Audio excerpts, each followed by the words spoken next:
So hello guys, welcome to my another videos of the Medico Soumitra. So today I'm going to discuss about limitations of heparins use, and as I told you in previous video that I am going to discuss about in this video about the low molecular height of heparin, weight of heparins, and adverse effects, contraindications, and the directly acting anticoagulants of lepidolin and the warfarin. Okay, let's start it. Okay, so first we'll start with the heparins use.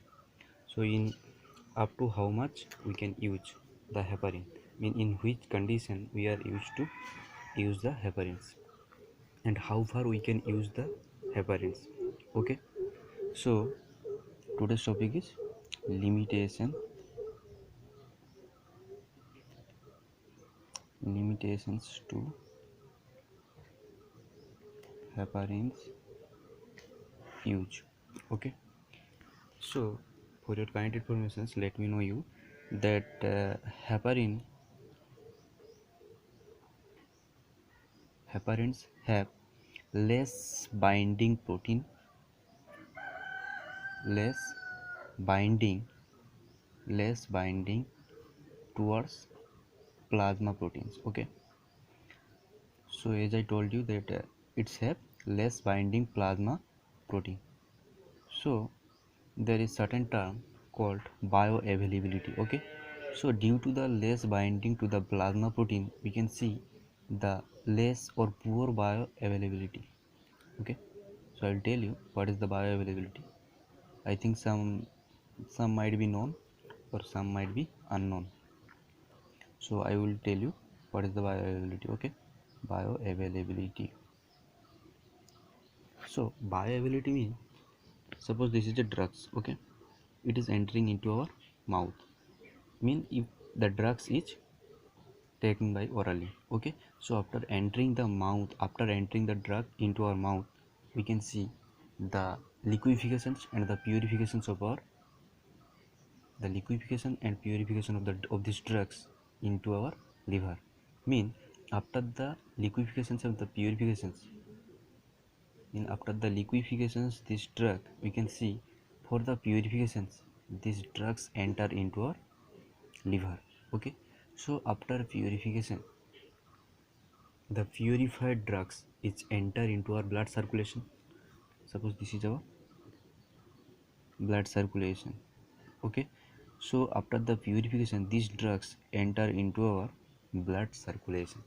Okay, and the unusual or the certain things or the adulterate part which is not usual, not usable for our body, that will be eliminated through our excretion as a urine or feces. Okay, so that is called first effect. And what is the bioavailability? Mean after the entering into the after the purifications of the drug, the purified drug is entering into our blood circulation. Okay, so how much the drugs is entering, purified drugs is entering into our blood circulation, depending upon that only we can say the bioavailability. If the dosage is, if the drugs dosage is 550 mg. Okay, so after entering this 550 mg of drug, we can see after purification, if the after purifications of the drug also the same doses of the drug is entering into our blood circulation, so we can tell the bioavailability is 100% bioavailability, because there is no what is that, unusual things or not necessary things. Means 100% necessity is there. After purifications also these drugs is fully, the full dose of the drug is entering into a blood circulation, so that is called bioavailability 100%. But in case of the heparin, we cannot see that type of thing. Okay, mean after the due to the binding of the plasma protein, we cannot see the 100% bioavailability, we can see the poor bioavailability. I think you all understand, right? So that is the limitations, and we can see also the heparin is leading to or inducing bleeding. Okay, mean that is called, I think, one of the side effect of the heparin. Okay, so when we can see the uses of the heparin in case of the surgery, right? Suppose during the surgery time, okay, so bleeding will be profuse bleeding will be there, right? So for the stoppage of the bleeding, in case of the surgery, we can see the uses of the heparin. Okay, so heparin is inducing the bleeding. Okay, so that is one type of anticoagulant drugs. It will prevent to the anticoagulations, mean the clotting of the blood. Okay, so that is the limitations of the heparin's use. And next move on to the low molecular low molecular weight heparin. Okay, so it is also named as a LMWH. LMWH. Okay, so what is that? What is the main function of that?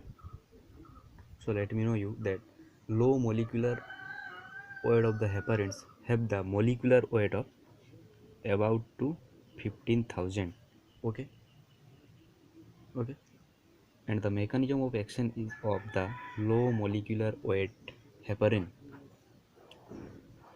So what is the mechanism? So as I told you in my previous video, that for the coagulation mechanism, so after activations of the 10 to 10A factor, 10A clotting factor, we can see the prothrombin is converted into thrombin, right? Prothrombin is converted into thrombin, and we can see the fibrinogen is converted to fibrin. Okay, so fibrinogen is converted to fibrin. How? Means after the activations of the 10A, we can see the prothrombin is converted to thrombin with the help of the 10A factor, and after the producing of the thrombin, we can see the fibrinogen or the factor 1 clotting factor, we can see with the help of the thrombin, fibrinogen is converted into the fibrin, the coagulant layer. Okay, the coagulant layer means after the formation of the fibrin, we can see the stoppage of the bleeding. Okay, so that is not our topic. I want to say that the mechanism of action of the low molecular weight heparins is the the low molecular weight of the heparin is containing one type. So mean this type of drugs have a structure. Due to the structure, we can see the presence of pentasaccharide. What is that? Pentasaccharide. So due to presence of pentasaccharide, we can see the direct inactivations of the factor 10A. Inactivations mean it is inactivating, it is inactivating 10A factor. If the 10A factor will be inactivated, so what will happen? We cannot see the prothrombin to thrombin transformation, and along with that we can also see the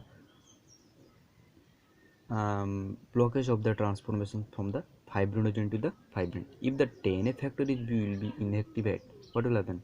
We cannot see the conversion of the prothrombin to thrombin, and along with that we can also see the not conversion of the fibrinogen to fibrin.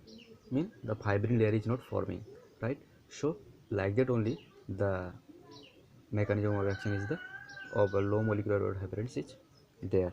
Okay, so let's move on to the pharmacokinetics of the low molecular weight of heparins. Okay, so because of in my in heparin, I told you there is less binding to the plasma protein, less binding to the not less there is the due to the binding to the plasma protein, we can see the less bioavailability. But in case of the low molecular weight heparin, we can see the less binding plasma protein with the binding plasma proteins. So because of the binding plasma protein, we can see the better bioavailability. Better bioavailability means, so it's have the bioavailability better than heparin, only heparin.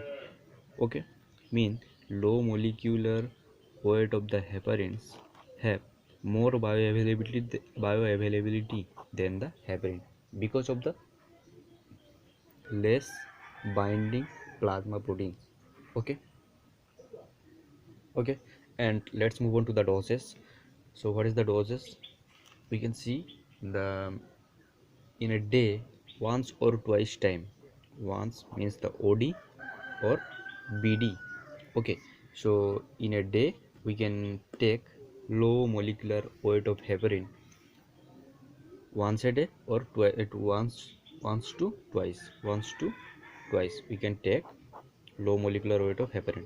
And the doses, like we can take it as a subcutaneous route. Okay, in a subcutaneous route we can take it the low molecular weight of the heparin. And let's move on to the adverse effect. What is the adverse effect? Adverse effects mean, after giving these types of, or after using these types of drugs, what will happen? So one and only main adverse effect will be like the bleeding, right? So because of that, these are acting as a anticoagulants, means it will prevent the coagulations, right? So after see uh, after preventing the coagulation, we can see what will happen. So both like heparin and low molecular weight of heparin, so both are inducing the bleeding. Mean after giving these types of drugs, there is a chance for bleeding. There will be a chance of bleeding, right? And so let me know you the one kinds of informations, like, so the low molecular weight of heparin have less chance to the bleeding. Less chance to the bleeding means the heparins have, after using the heparin, we can see that there is a more chance of the bleeding. But in case of the low molecular weight of the heparin, because of the less binding to the plasma protein, we can see the less chance of the, what is that, less chance of the bleeding. Okay, so to treat the bleeding, there is a certain drug called as a antidote. Okay, so there is the drug of the called antidote. What is the name? Like the name is the protamine sulfate. Okay, what is that? Protamine sulfate. Okay, protamine sulfate. So that is the drug is acting as a antidote of the bleeding of these types of both type of heparin. Okay, so let's move on to the contraindications. Mean in which condition we cannot use these types of drugs, means the heparin and low molecular weight of the heparin. Okay, so let's move on to the, like, one guys with the hemophilia. What is that? Hemophilia. Okay, hemophilia or the bleeding, profuse bleeding. And the next thing is the hypertension, mean the increasing of the blood pressure. Okay, increasing of the blood pressure. And the next thing is the thrombocytopenia, mean the thrombocytopenia means, so thrombocytopenia means the decreasing level of the platelets. Okay, so if the platelet will be, so what is that? Main function of the platelet is the coagulations, means the clotting of the blood, right? So in case of the thrombocytopenia, so those patients having the thrombocytopenia means less platelet count in their blood, right? After these types of conditions, we cannot use these types of drugs like heparin and low molecular weight of the heparin. Okay, and the next thing is the intracranial hemorrhage. So those having intracranial intracranial hemorrhage, Intracranial hemorrhage mean, what is that condition? So intracranial hemorrhage mean, so cranial mean what? Brain, and intra mean within, and hemorrhage mean the bleeding. So those patients having within the brain hemorrhagic conditions, those types of patients are contraindicated to the these types of drugs. Okay. And in case of the tuberculosis, means the TB and hepatic or renal disease, these types of drugs also contraindicated. So let's move on to the next drug, directly thrombin inhibitors. So as I told you in previous video that um,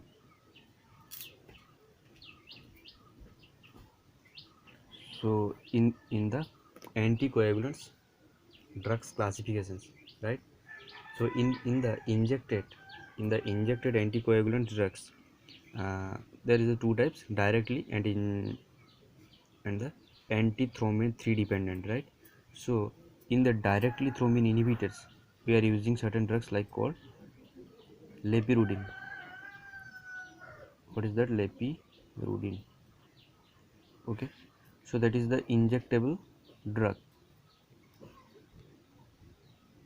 So after using these types of drug, we can see directly inhibitions to the inhibition to the thrombin. Okay, directly inhibition through the thrombin. Okay, so directly inhibition to the thrombin. So we cannot see the formation of the fibrin. Okay, so thereby we cannot see the blood coagulation. Okay, so that is the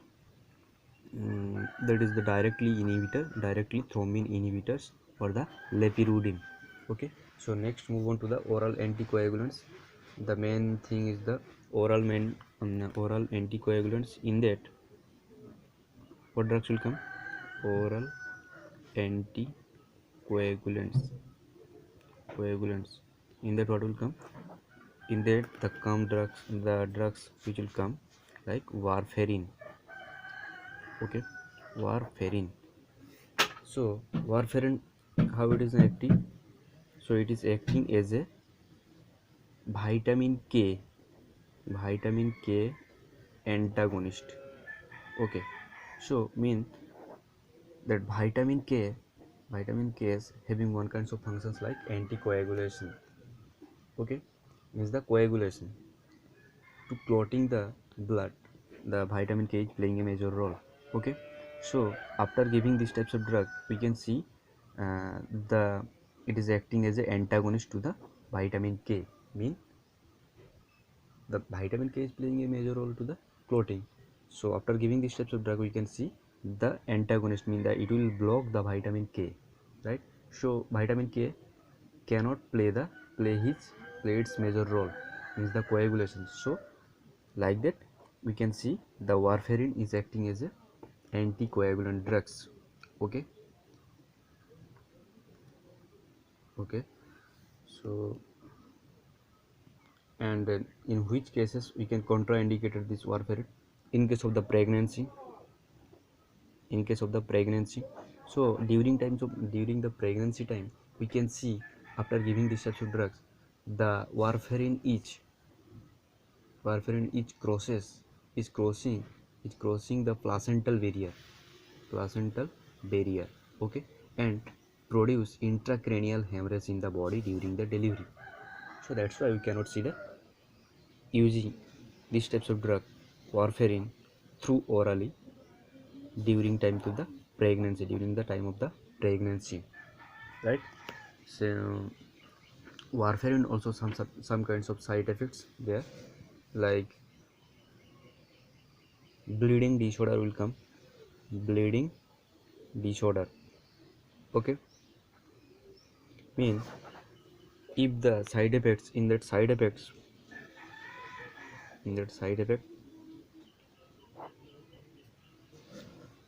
if the minor bleeding will come, minor bleeding. Okay, so what should have to do? Like we should do stop therapy. Okay, and we used to do introducing of the vitamin K. And if the bleeding will be the severe, okay, what is that? If the bleeding will be the severe, we should do the stoppage of the therapy, and we should also simultaneously do the introducing of the or infusing of the IV and vitamin K. Okay, I think the topic is completed. So if you don't understand, just do comments below the comment box. Okay, up to that time, so please do the subscribe this channel for getting more uploaded videos. If you have any kinds of doubt, so that just do comments in the comment box. Thank you. Bye.